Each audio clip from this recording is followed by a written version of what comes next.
All right. So for those that don't know me, my name is Tommy Pigott, Principal Deputy Spokesperson. Stepping in for the day for Spokesperson Bruce, who is traveling with the Secretary and the President. So to start, a few remarks up top, and then I'll be happy to take some questions. So the American people can be proud that their leaders are putting their safety and security and prosperity first. This week's developments show an administration delivering boldly on its promises, and the results speak for themselves. When President Trump says he will never leave an American behind, he means it. Idan Alexander has been released from Hamas captivity and reunited with his family in Israel. This is the result of unwavering American leadership. President Trump and Secretary Rubio are also strengthening strategic ties in the Middle East, delivering security and economic wins in Saudi Arabia, Qatar, and the United Arab Emirates. Earlier today, President Trump announced Saudi Arabia's $600 billion commitment to invest in the United States, building economic ties that will translate into jobs and opportunities for the American people and the region. Secretary Rubio will next travel to Turkey to attend the NATO Informal Foreign Ministers meeting. Since the November election, 20 NATO allies have announced increases in defense spending, a direct result of President Trump's leadership, and a renewed commitment to peace through strength. We also welcome the ceasefire between India and Pakistan and commend Prime Ministers Modi and Sharif for choosing the path of peace. As President Trump said, their decision reflects strength, wisdom, and fortitude. We urge both sides to maintain direct communication to preserve regional stability. Regarding Iran, negotiations continue to show progress. This administration remains clear. Iran will never be allowed to acquire a nuclear weapon. As President Trump has said, Iran can have a much brighter future. The time is right now for them to choose. And finally, the President has secured another win for American workers. An initial agreement with China to reduce China's tariffs and set a path for future discussions to open market access for American exports. As President Trump has said, the U.S. will continue to prioritize fairness, reciprocity, and results. The American people are already seeing the benefits. Inflation is down, grocery and gas prices are falling, and optimism is returning across the country. President Trump is once again delivering on his promise to make America great again. And before I take questions, I would like to thank Spokesperson Tammy Bruce and the entire team for its unwavering support. It is an honor to be here, and I look forward to answering your questions for the American people. And with that, I'll take some questions. Tommy? Yep. Thank you. Welcome to the briefing room. Trump said today that he's ordering the cessation of sanctions on Syria. How quickly will the U.S. lift these sanctions? Is this something we could expect as soon as coming days? I have nothing additional to preview. The President obviously spoke to this, and the President has been clear he wants to see prosperity for the entire region. That's part of the purpose of this trip, so nothing to further preview in terms of a timeline. And is the U.S. pressing the UN Security Council to lift sanctions on HTS? Again, nothing to preview on that front, but as the President said, this is about making sure we can have a region with peace and prosperity, long-term prosperity.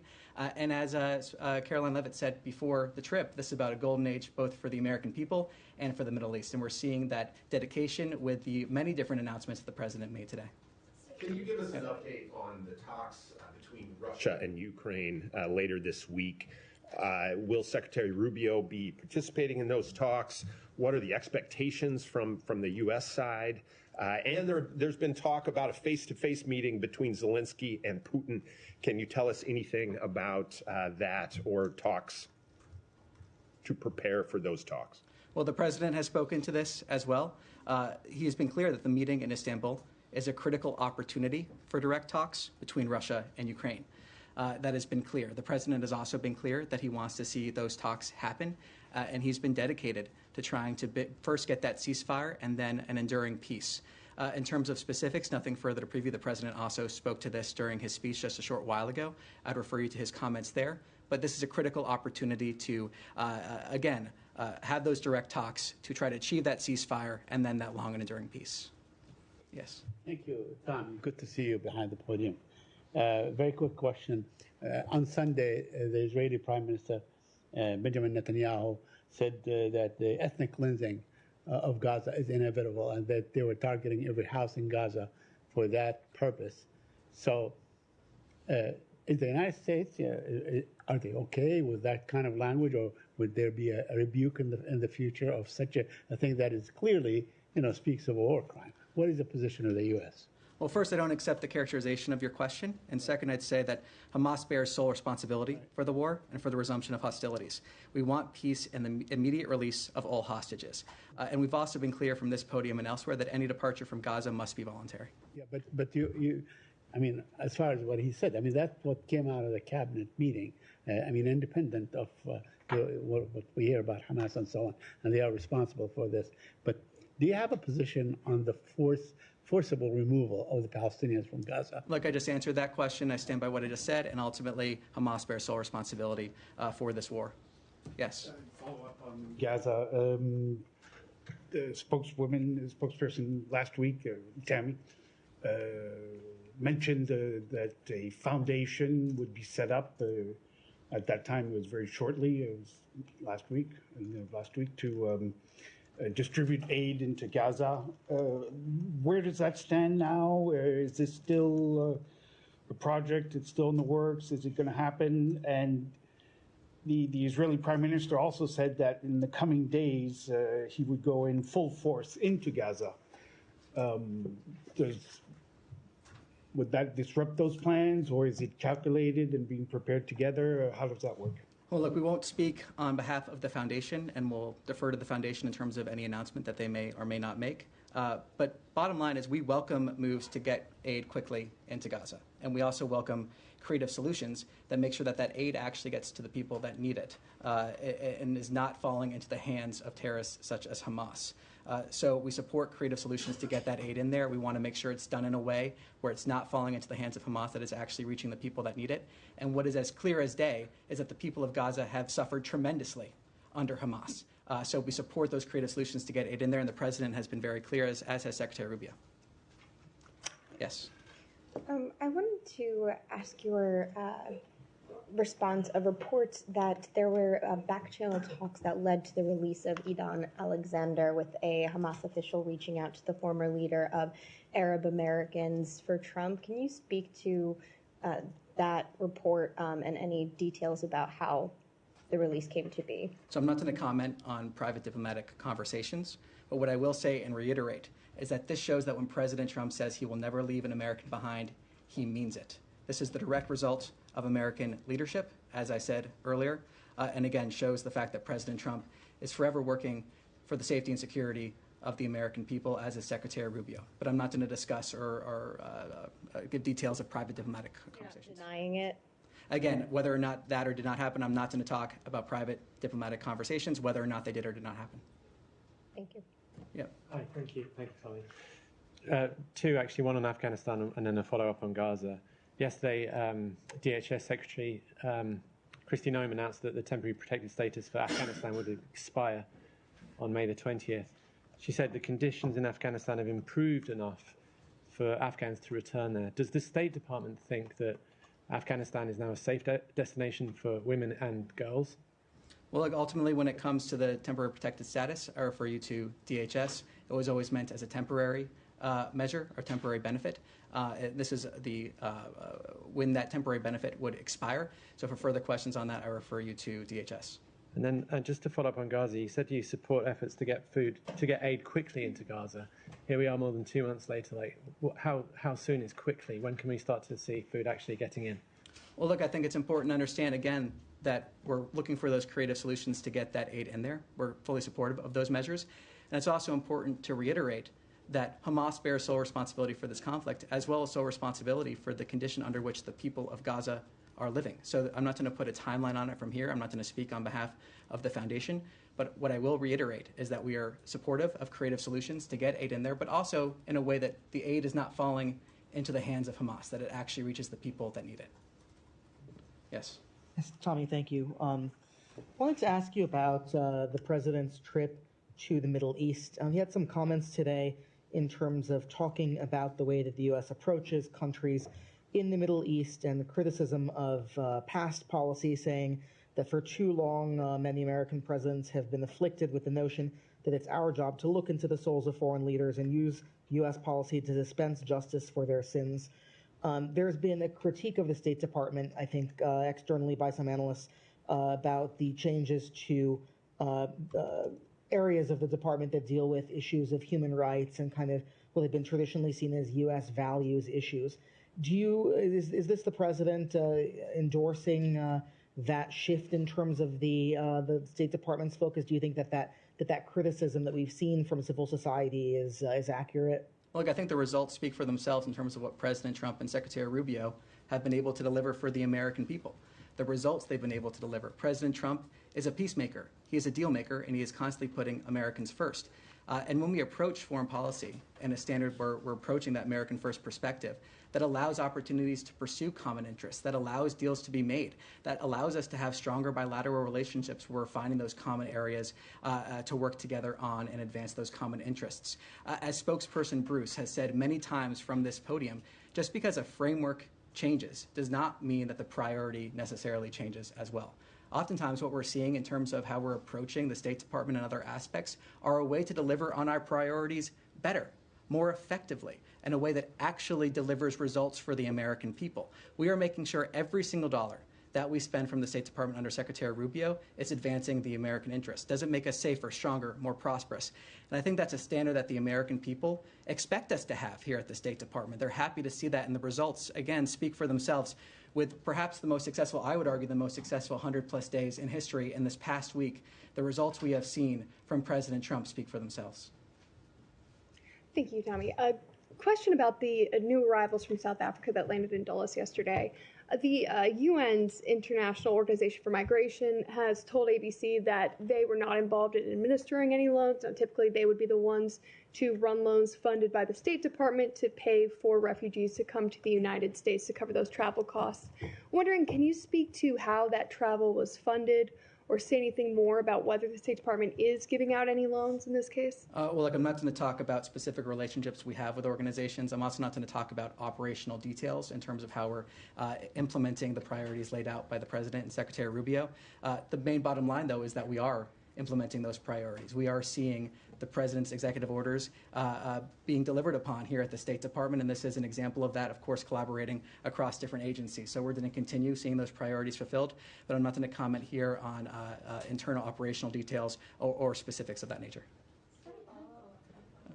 Yeah, thank you, Tommy. A question on Turkey, and I have a question on Iran too.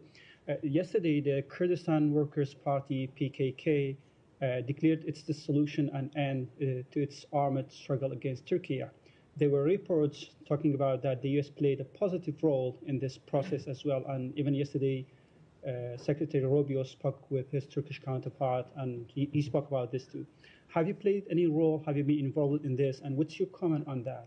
Are you considering removing this group from the FTO?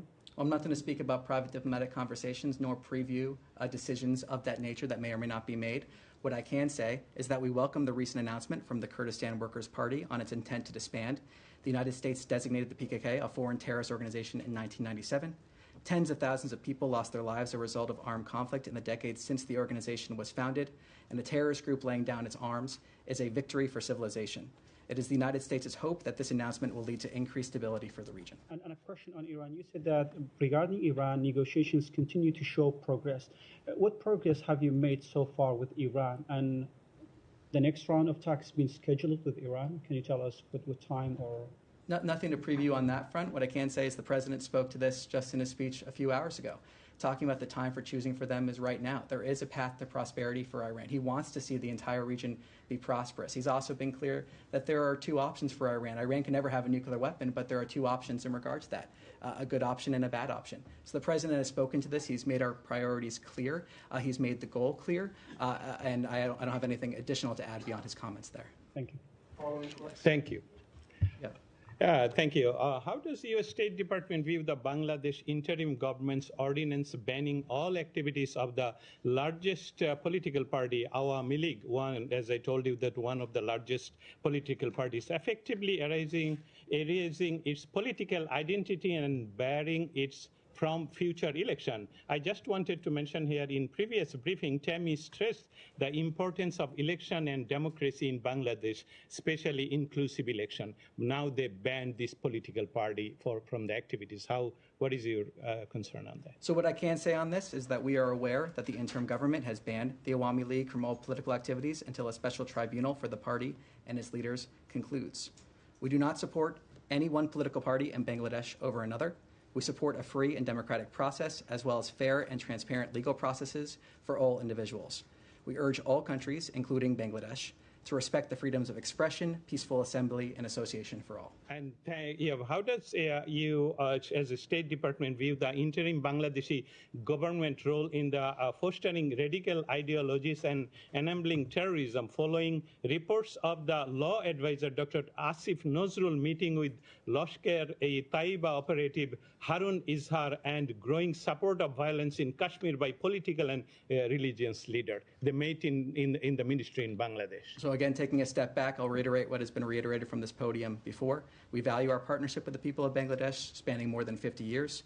We remain committed to deepening our partnership by working with the interim government. And I already commented on your other question there, but nothing further to add. Thank you. Yes. Thank you very much, Tommy. Two questions, one on the North Korea and then the second question about the Russia follows. As you know, that the North Korea launched the multiple ballistic missiles into the East Coast last week for the second time since the second term of the Trump administration. How do you view the fact that North Korea is receiving missile technology support from Russia, which is further escalating the threat to the Korean Peninsula? So we've spoken on this in the past. I'll refer to those comments and take back your question for further details if we can get there. The second question on Russia. Russia's Kremlin said that it will pay for the North Korean soldiers who died in Kursk during the war in Ukraine, and that Putin is preparing a new mission with the North Korean military. How will the United States react to the fact that North Korean troops will continue to be stationed in Russia and help Russia, even if Russia and Ukraine reach a ceasefire and the war? Well, as spokesperson Bruce has said from this podium, third countries like the DPRK that have perpetrated the Russia-Ukraine war bear responsibility. The DPRK's military deployment to Russia and any support provided by the Russian Federation, the DPRK, in return must end. Thank you. Yes. Thank you. A couple of questions from South Asia. During his calls with Pakistani Prime Minister, Foreign Minister, and the Army Chief, when Secretary made a call, did he receive any commitment or assurance from the Pakistani leadership that they will dismantle all the terrorist infrastructure and they will no longer support terrorist groups within the country? I'm not going to talk about private diplomatic conversations. What I can say is reiterate what we've been saying for a couple days now, is that we welcome the ceasefire reached between India and Pakistan this weekend. And we commend both prime ministers for choosing the path of peace. The president truthed about this. He was very clear in terms of that. We also want to encourage direct communication between the parties. That is something we've also been clear about as well. India has refused any U.S. effort to mediate between India and Pakistan. How hopeful you are that you will be able to bring them together in the same room for talks? Well, I'm not going to speculate on that. What I can say is that we encourage direct communication. We have been clear on that. We continue to encourage that direct communication. The president has been clear on that. And the president, as I said, has also been clear in praising both prime ministers for choosing the path towards peace and the wisdom and fortitude that shows. Has U.S. sent a team to Islamabad or Pakistan following the reports that there have been leaks of nuclear radiation in some of the secure Pakistani sites? I have nothing to preview on that at this time. I have one more question. Sorry. Follow-up. Thank you. I think that's Thank you, Tommy. Thank you, Tommy, and beautiful style you have, by the way. I hope you continue to do that more often, these briefings. My question is about Pakistan welcomed President Trump's efforts for bringing the ceasefire between Pakistan and India, and they believe that President Trump could win a Nobel Peace Prize if he were to bring peace between Pakistan and India on Kashmir issue. But Prime Minister Modi did not welcome this effort, and he's the same gentleman that was not allowed to come to the U.S. till 10 years ago. Does that disappoint this building at all, the attitude of Narendra Modi of not welcoming this peace deal? Well, what we are happy to see is a ceasefire. That is what we are happy to see. That's where our focus remains. And we want to see ceasefire be maintained. And we want to encourage direct communication. That is our focus here. Our focus is the ceasefire. Our focus is on encouraging direct communication. That's where our focus is going to remain. The president has spoken on this. And just to take the first part of your question, kind of focusing on a more global foreign policy front, talking about issues around the world, President Trump, is a peacemaker. He's a peacemaker. He values peace. He's also a deal maker. And he has shown that again and again and again in terms of both pursuing an America First agenda, but also pursuing peace and wanting to see peace and conflicts come to an end. Thank you very much. One more question one more question. The drones which India used against Pakistan were Israeli-made drones. President Trump, one initiative that has been globally recognized and talked about is his Abraham Accord idea. Do you think this landing of Israeli drones in Pakistan would create hurdles in the president's vision, his whole thought about this Abraham Accord where he wants to bring these three religions close to each other? These Israeli drones will further complicate the relations between Pakistan and Israel or no? Well, I'll reiterate what we are focused on here and happy to see as a ceasefire. We want to see direct communication between the parties. And when it comes to, again, solving conflicts that have existed in regions around the world, the president wants to solve those conflicts when he can. He's often said that he stands ready to aid in the pursuit of peace. He stands ready to help. And the president is a deal maker. He is a peacemaker. He has shown that again and again. And we're seeing the results of that from the past 100 days and even just this last week. So the president's a deal maker. He's a peacemaker, but nothing to comment further beyond that. Thank you so much. Yeah. Yep. Thank you. I want to follow up on Syria. President Trump, in addition to lifting the sanctions, also said that he wants to create a fresh start with Syria. I wonder, what does this mean for the U.S.-Syria relations going forward?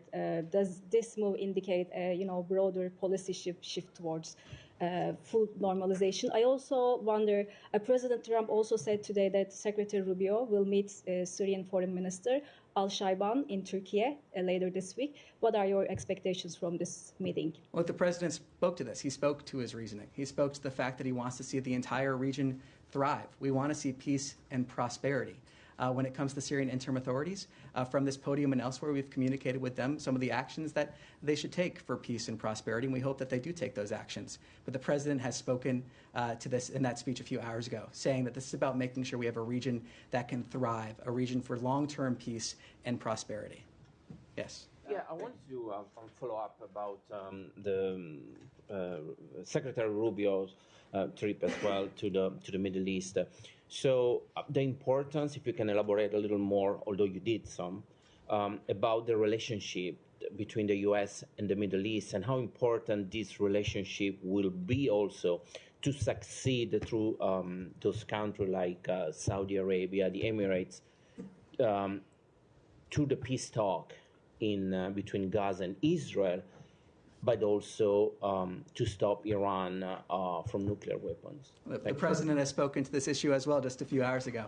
And he was talking about the fact that we can have great partnership with the Middle East. And we have, in many ways, already pursuing those common interests. And we want to see those common interests continue. I mentioned at the top here the $600 billion investment commitment from Saudi Arabia that was announced today. So that's just one example of the many ways that we have partnership with the Middle East pursuing common interests. And the president has been clear, both from the time of the last administration, his first visit to the region, talking about the things that we want to see.